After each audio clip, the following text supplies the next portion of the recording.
Qué extraña rendija es esta. Qué curiosa ventana abierta en la grieta de la roca de una de las 4 paredes de mi prisión. Qué curiosa ventana, qué interesantísima rendija. Asomándome a ella puedo ver hacia el pasado, hacia el presente y hacia el futuro también, pero no me arriesgaré a conocer más de lo que necesito saber. Puedo divisar desde esa extraña rendija abierta en medio de mi cárcel personajes bien conocidos. Por ahí veo a don Lucas Alamán caminando por los empedrados parisinos. De este otro lado, al truhán, al gachupín del arzobispo Alonso Nuño de Haro y Peralta que tanto mal me hizo. Al virrey Lizana, al generalísimo Morelos, a quien no tuve el honor de conocer. Y veo las costas de España y las costas de Veracruz y las costas de Francia y las costas de Inglaterra. Qué curiosa ventana que me permite encontrarme con tiempos pasados y aún más con gente de la cual conozco tanto, que bien podría decir que la conozco en persona, pero ante quien nunca estuve. Ese viejito de mirada mañosa, que camina con aire de sabelotodo, el mismísimo cura Hidalgo, disponiendo un banquete en su casa de Dolores. Qué interesantísima. Y ahora me pongo a pensar si de aquel lado de la rendija hay alguien que nos esté observando. Me pongo a pensar si de aquel lado hay alguien curioso que se ha encontrado con una rendija en alguna pared de su cárcel, de su templo, de su casa, de su biblioteca, y ahora se asusta al ver a un orate que está diciendo quién sabe cuánta cosa. Pues si hay alguien de aquel lado mirando hacia su pasado o hacia su futuro, para no aburrirle,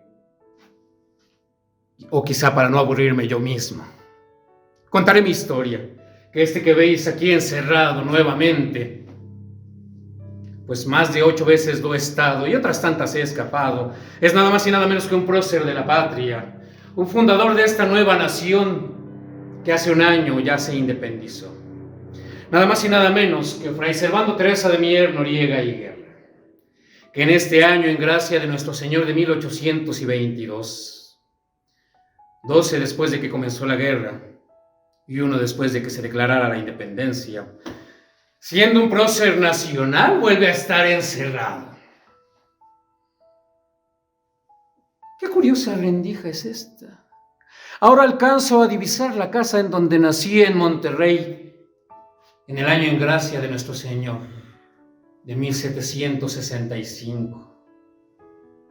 Aquella casa que olía a oraciones y que olía a cantos, herencia de antiguos conquistadores, una casa de la cual salí para dedicarme al ministerio de la religión, una casa que fue mi casa durante poco tiempo, y al poco rato, antes de los 17 años cumplidos ya, dejé Monterrey para ir a la muy noble, leal e insigne Ciudad de México, en donde aprendí lo necesario para convertirme en un fraile dominico de alta dignidad. Este que estáis viendo encerrado entre 4 paredes, si es que hay alguien del otro lado de la rendija, ha sido además catedrático, ha sido además teólogo, ha sido además orador predilecto de la sociedad novohispana, y tan predilecto fui que el 12 de diciembre del año en gracia de 1794 se me conminó un ministerio de especial dignidad: dar el sermón en la colegiata de Guadalupe para conmemorar las apariciones de la Virgen, el orador principal del 12 de diciembre. De haber sabido que esa homilía iba a causar mi primer encarcelamiento, de cualquier manera la hubiera dicho y la volvería a decir. Imaginaos, llegaron los nobles, los amigos del virrey, los amigos del arzobispo, el mismísimo Alonso Nuño de Haro y Peralta en persona, representaciones de las órdenes dominica, franciscana, agustina, carmelita, mujeres piadosas y tantos curiosos para escuchar lo que iba a decir el tal Servando Teresa de Mier. Y lo que el tal Servando Teresa de Mier dijo fue que la Virgen de Guadalupe no se había aparecido en estas tierras en el año de 1531, sino que había llegado 700 años antes, traída por el mismísimo Quetzalcóatl, que no era otro sino Santo Tomás. Y al decir esto en mi homilía me sentí tan orgulloso. Asimilar al Quetzalcóatl con Santo Tomás y llevar las apariciones de la Virgen 700 años antes no era un disparate para hacer enojar a los gachupines, no. Fue una fiel creencia mía y de otros hermanos criollos. Y el pensar en la Virgen y el pensar en el Quetzalcóatl asimilado al apóstol Santo Tomás se convirtió después en un motivo de lucha, en un motivo de identidad para los criollos, quienes queríamos, aunque motivos nos sobraban, uno más para comenzar a rebelarnos en contra de los tristes gachupines. Pero ¿qué pasó? Que el peor de ellos estaba allí escuchándome, y era nada más y nada menos que el arzobispo, quien me condenó a mi primer encarcelamiento y al exilio casi absoluto. 10 años iba a pasar fuera de mi patria. Y digo mi patria porque me pertenece más que lo que le pertenece a esos gachupines. 10 años iba a estar fuera de mi patria. Estuve encarcelado 8 meses aquí mismo en San Juan de Ulúa, a donde he regresado en este año de 1822 por un triste error. Después de esos meses de mi primer encarcelamiento, fui subido a un barco y conducido a las costas de España, en donde me encerraron en 2 conventos, de los cuales me escapé sin tanta alaraca. Qué curiosa ventana es esta. Puedo verme a mí mismo avanzando entre arboledas y sierras, cruzando ríos y lagos para llegar a la frontera de España con Francia. Qué curiosa ventana es esta.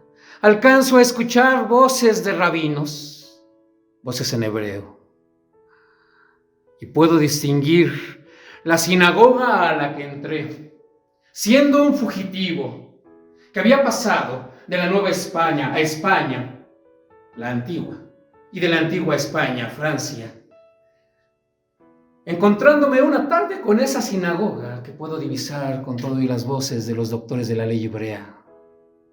Afortunada tarde, después de conversar conmigo, los rabinos de tantos años, doctores, se convirtieron al cristianismo. En verdad os digo que mi fama de orador y mi elocuencia no eran engaño, sino cosa real.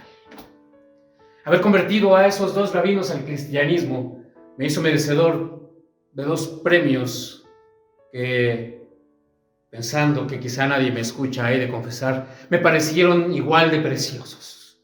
Por un lado, un reconocimiento de parte de su santidad, el Papa, quien me nombró mayordomo predilecto y guardián de la fe cristiana. Y por otro lado, y aquí es donde espero que no haya nadie del otro lado de la rendija, la admiración y amor de una muchacha judía, a quien no pude corresponder, pues a pesar del exilio, mis hábitos como dominico seguían vigentes.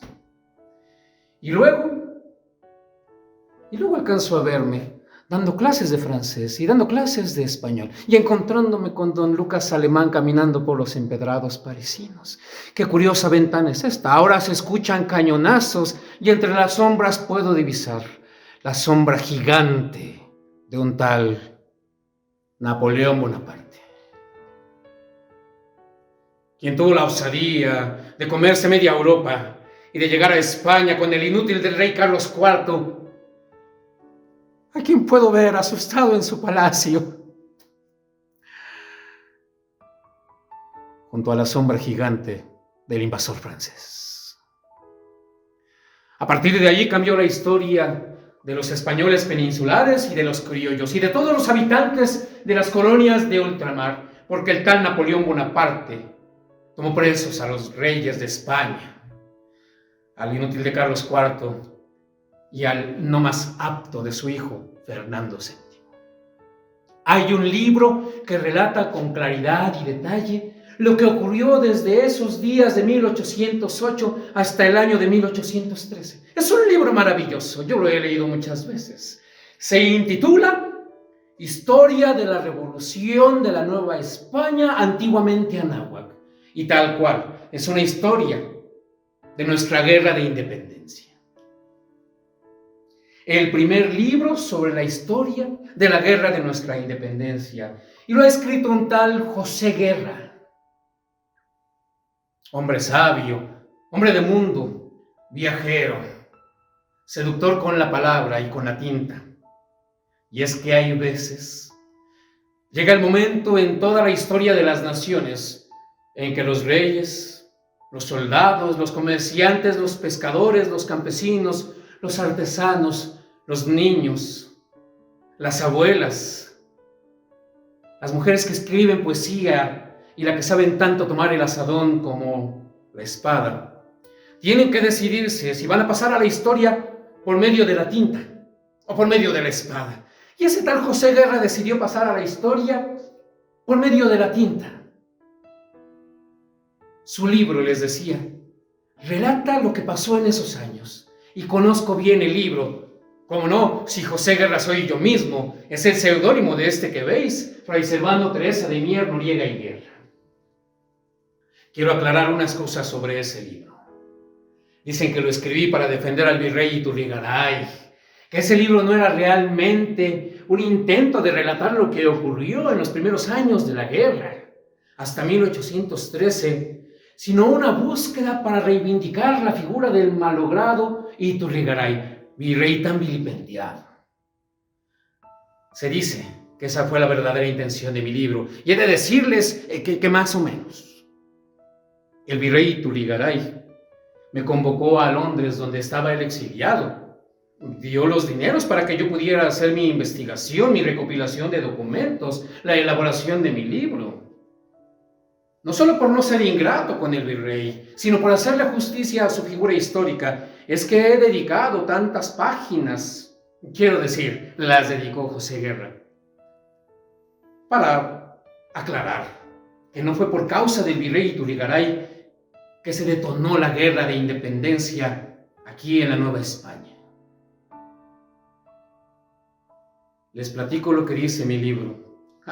Pero eso no les liberará de la oportunidad de comprarlo. El 15 de julio del año de 1808, aquí en la Nueva España llegó la noticia de que el rey Carlos IV y su hijo Fernando VII estaban presos. Y entonces ocurrieron montones de explosiones en las mentes de los criollos. Y una de ellas, la más luminosa, en el Ayuntamiento de Ciudad de México, en donde el licenciado Azcárate y el licenciado Primo Verdad plantearon: es la oportunidad de que tomemos la soberanía que el rey no puede ejercer porque está preso de Napoleón el Bonaparte. Es la oportunidad para que nosotros hagamos una junta de autogobierno mientras al rey lo liberan. Y muchos estuvieron de acuerdo con estas ideas criollas. Otros tantos decidieron que aceptarlas sería tanto como traicionar a la corona. ¿Pero cuál corona, señores? Si quien detenta la corona está preso de un personaje maligno como lo es Napoleón Bonaparte. Al final de cuentas, la idea no prosperó, porque el licenciado Azcárate y al licenciado Primo Verdad, los gachupines le dieron un fin terrible. Pero la mecha estaba extendida y la llama estaba propagándose por todos lados. Llegó a Valladolid y llegó a Querétaro. Y en Querétaro se hicieron unas juntas. Qué curiosa ventana es esta, desde donde puedo ver la casa en donde se reunían el corregidor Miguel Domínguez, su esposa doña Josefa, el capitán Allende y ese que va entrando pidiendo chocolate, don Miguel, Gregorio, Antonio, Ignacio, Hidalgo y Costilla, Gallaga, Mondarte, Villaseñor. La pólvora estaba a punto de estallar. Faltaba que alguien le soplara. ¿Y saben quién le sopló? El gobierno del virrey. El gobierno del virrey que con sus malos actos, mandando a apresar a los insurgentes, y perdonen que diga esta palabra tan fuerte, insurgentes. El gobierno del virrey que mandando a encerrar a los insurgentes, provocó que los que habían quedado libres estallaran en la historia, con un grito dado en Dolores, el 16 de septiembre del año en gracia de nuestro Señor de 1810, hace ya 12 años. Y les digo que me atrevo a nombrar insurgentes a estas personas que fueron las primeras en buscar que las cadenas de la esclavitud se rompieran, porque la palabra insurgente no es una palabra que dé mala fama. Quiero aclararles un asunto meramente lingüístico. La palabra insurgente significa delincuente, y la han puesto en boga los franceses, quienes se la asignan a todo aquel que se levanta en armas en contra de la corrupción y el mal gobierno. Y con la palabra insurgente, dada a aquellos que han participado en la lucha, se ha querido decir que aquellos son delincuentes, malas personas, provocadores, y no es cierto.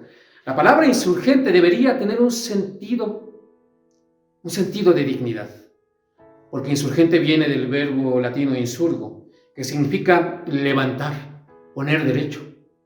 He aquí que os conmino a que usemos la palabra insurgentes para referirnos a aquellos luchadores como gente que tiene causas justas. Y que si en el futuro decimos el insurgente Miguel Hidalgo, pensemos que insurgente no significa delincuente, sino casi prócer o héroe nacional.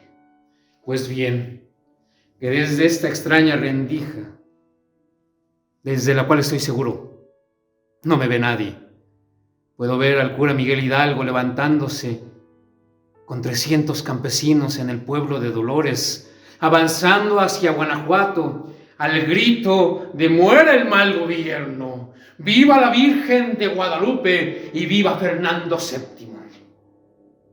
Y mirad, que el zorro este de Pénjamo, don Miguel Hidalgo, lleva a frente de sí un pendón con la imagen de la Virgen de Guadalupe, que os he dicho desde hace rato, que mi sermón en la colegiata, donde hablé de la Virgen, caló tan profundamente entre mis hermanos criollos, que ahora Miguel Hidalgo toma este símbolo, y si no me da crédito no le reprocho, pues que ha valido para que los indios y los mestizos le sigan, y allá van, primero hacia Guanajuato, y luego hacia Celaya, y después hacia Toluca, y luego hacia Ciudad de México, y Querétaro se salvó de ser atacada por estos que ahora son más de 80,000 hombres, algunos a pie y otros tantos a caballo. ¡Qué curioso! Que de tantos mandos militares haya sido un sacerdote el que esté llevando el liderazgo de la lucha. Tomando en consideración las características de esta la Nueva España y de estos que somos los criollos, me parece lógico y afortunado que al mando de tantos militares de buen rango como Allende, como Aldama, esté un sacerdote bien ilustrado, un sacerdote mañoso como ese don Miguel Hidalgo. Mirad mi libro. Allí relato con tristeza lo que ocurrió después. Que Miguel Hidalgo no pudo terminar la lucha. Que este estallido que comenzara entre el 15 y el 16 de septiembre del año en gracia de nuestro Señor de 1810 se apagó a poco y a veces se volvía a incendiar, y por el sur Morelos, y por el Bajío Moreno, y por otros lados también Aldama, Bravo. Y ahora mi libro se cierra, que llega hasta el año de 1813. Tantas cosas han pasado desde entonces.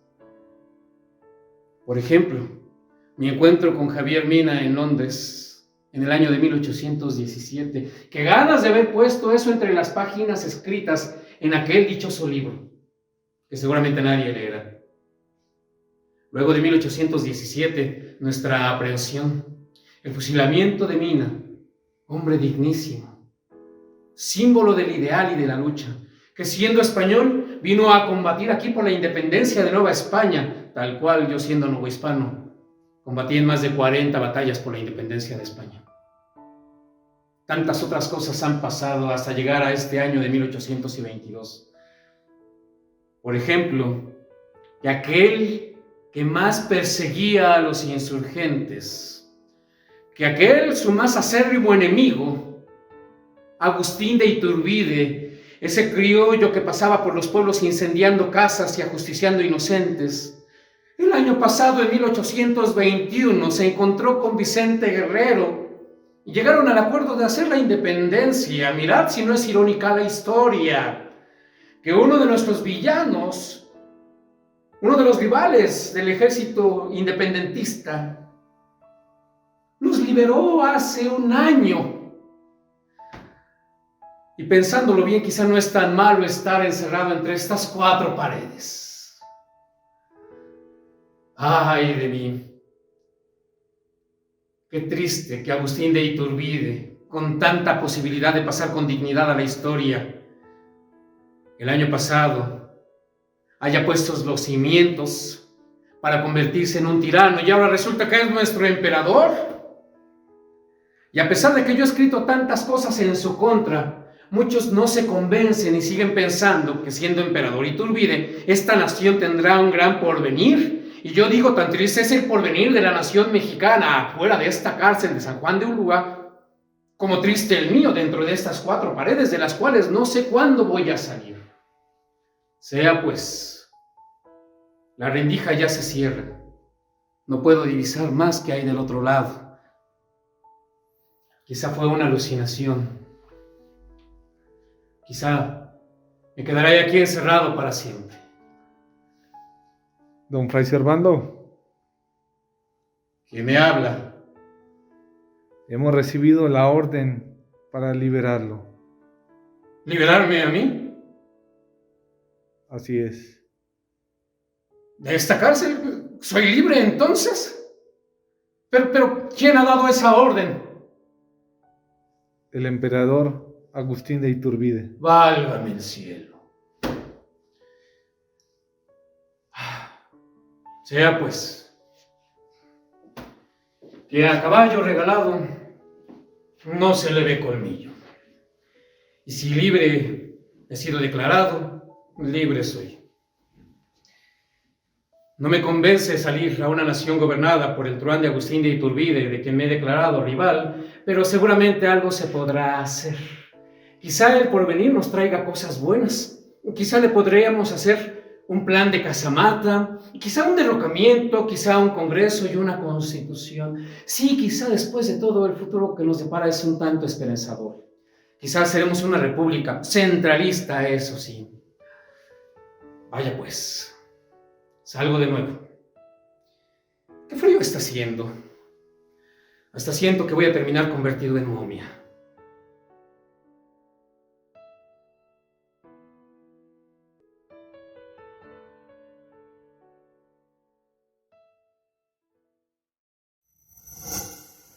Gobierno de México.